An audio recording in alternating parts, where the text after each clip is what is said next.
what's up? My name's Samuel Leeds. I'm a property investor and I've been investing in property now for 12 years. I've done hundreds of deals, but this is not about me. This is not about the fact that I own a 20-bedroom castle. This is not about the fact that my net worth is £20 million today. This is about you as a Samuel Leeds subscriber. Now, if you are not already a subscriber, then please, what are you waiting for? Smash the like and subscribe. All the buttons that you can press that would help this video, subscribe, notification bell on, like. Why not just do it, man? I mean, honestly, you won't lose anything. You'll only gain. It doesn't cost money to like a video. It's like, you may as well just hit the like button. What's this video about? This video is about you and your questions. So if you've got any questions around business, any problem that you might be facing, guess what? Someone has come across that same problem, and probably I have. So if you've got a problem, a challenge, comment below. Let's see if I can help you out. Let's see what questions we had from last week. Jack Hale said, I'm a rookie and I'm really new to the property game. So if I buy a house with cash, get finance and add value to the property, then I get it revalued, do I take my cash I put in plus the value that's been adding in and give the finance back to the lender plus the lender's premium on top? Yes. Yes, you do. Next question. Jack, you buy a house for 100 grand. You spend 50 grand on that house, but you've now pushed the value up to 200,000. Let's say you borrowed all of the money initially to put into that house. Let's say you used private finance, bridging, angel investment, whatever. So you buy a house for 100 grand, you spend 50 doing it up. You've put none of your own money in. If the new value is 200, you're then going to take out a buy-to-let mortgage. They're going to give you 150 grand. You're going to use that 150 grand to pay back all of the money, and you're left with a free house. So that's exactly how it works.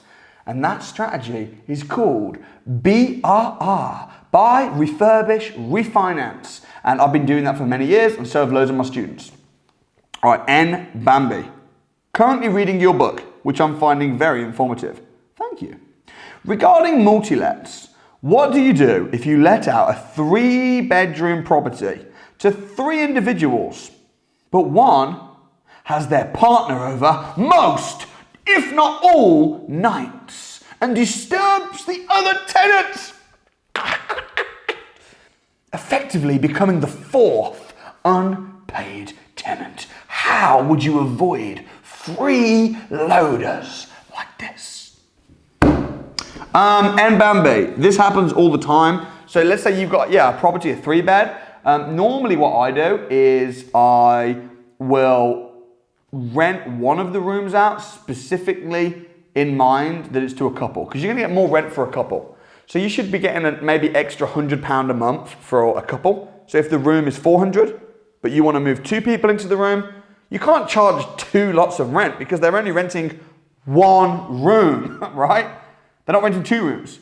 But you can charge a little bit extra because they're obviously taking up more, gas and electric and things like that. I wouldn't worry about it too much though. Like, people do. My attitude, generally speaking, is if there's someone in a bedroom and they're getting sleepovers and they're getting a girlfriend and the girlfriend kind of is in there all the time, in the contract, it will specifically say that they can't have someone in the property more than 3 nights a week. If they are, it doesn't really affect me. I'm not in the house, so I'm not going to be trying to catch them out and losing sleep over it. I'm just going to think, if they start getting complaints, that's a different story. If the other tenants start getting annoyed, hey, they have the girlfriend in there, then I might get a letter sent out just to say, look, we've been advised that you've got someone. But I wouldn't lose sleep over it. I definitely think it's a valid question, but I wouldn't worry your cotton little socks, my darling. All right, Owen Henderson. Just wondering if you could give some advice on finding a co-deal sourcer I can work with until I get my company up and running. Owen Henderson, I'm loving the questions today. You guys are amazing. Honestly, I love doing this. Owen Henderson, co-deal sourcing is a really good strategy for anyone that doesn't know what he's talking about. So Owen Henderson, right now is finding property deals. Owen Henderson thinks that these deals are so good that he deserves to be paid. He deserves an investor to come along, buy these deals that he's found and give him a fee. Problem, he probably doesn't know any investors. Problem, he doesn't even have a company, no insurance, no limited liability protection, nothing. So he's like, I've got these deals, but what can I do? So my advice, Owen, I think getting a co-deal sourcer, it makes sense. This is where you find a deal sourcer that's already up and running, that's packaging and selling deals already, and you say to them, hey, what do you think of this deal? Best way to do this, Owen, rather than finding a deal and then trying to pitch that deal to co-deal sourcers, and they're going to be like, oh, go on, what you got? And then you're desperate to sell the deal, so they'll call the shots. Best thing to do is approach deal sourcers with no deal, ask them what their investors are looking for. And then they'll be like, oh, my investors are looking for BRR HMOs in the Northwest or whatever. And then say, if I can find something like that, would you potentially be open to doing a deal whereby I could find it, you could sell it, and we could do a commission split? How do you find those people? They're everywhere. I mean, dude, just go on my Facebook group where there's over 30,000 members. There's so many deal sources there. However, if you haven't had any training or any experience in the industry, they might not want to work with you because they might just think, oh man, this person's just a nobody and trying to suck us of all our information and bleed our systems and take out this and take our investors. And so best bet is a lot of deal sources will ask you, have you been trained?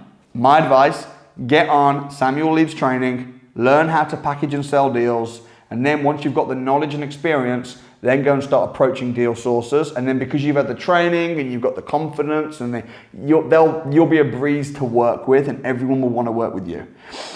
Last question. If you've got a question, comment below and I will do my very best to answer your question next time. But last question for now is Razvan Gabriel.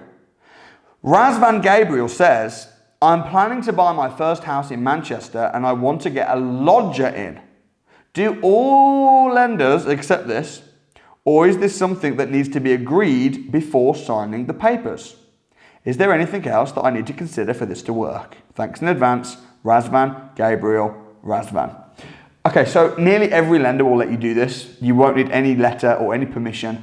There are one or two lenders that might prohibit you from doing this, but nearly all lenders will be fine with you having a lodger in the house on a normal residential mortgage on the condition that you're living there. If you moved out and rent the rooms out, you'll need permission. But if you're living there and you've got a spare room, you should be fine. Obviously check your terms and conditions with your lender, but 9 times out of 10 you'll be fine. Anything you need to consider? Well, yes, of course there is. Firstly, you need to consider the advantages of doing this from a tax point of view. See, let's say you've got a room in your house and you rent it out for £500 a month. That's going to give you 500, that's going to give you what, six grand? £6,000 a year? You will pay zero tax on that £6,000. That's amazing. It's called bedroom relief tax. You don't pay any tax up until your first £7,500, which is amazing. So tax-wise, it's a brilliant idea. All of the money that you get, you'll pay no tax on it, which is great. I'd obviously make sure if you're having someone live in your house, in your spare room as a lodger, you need to make sure that you have a lodger's agreement. Don't just move them in and have no agreement, because then if they stop paying their rent or whatever, you're going to struggle to get them out. Make sure you have an agreement. Make sure you move somebody in that seems like a nice, reasonable person. Get references off them and everything, because if they're a tenant, get a lodger's agreement. Boom shakalaka, go for it. Let me know what happens when you get your lodger.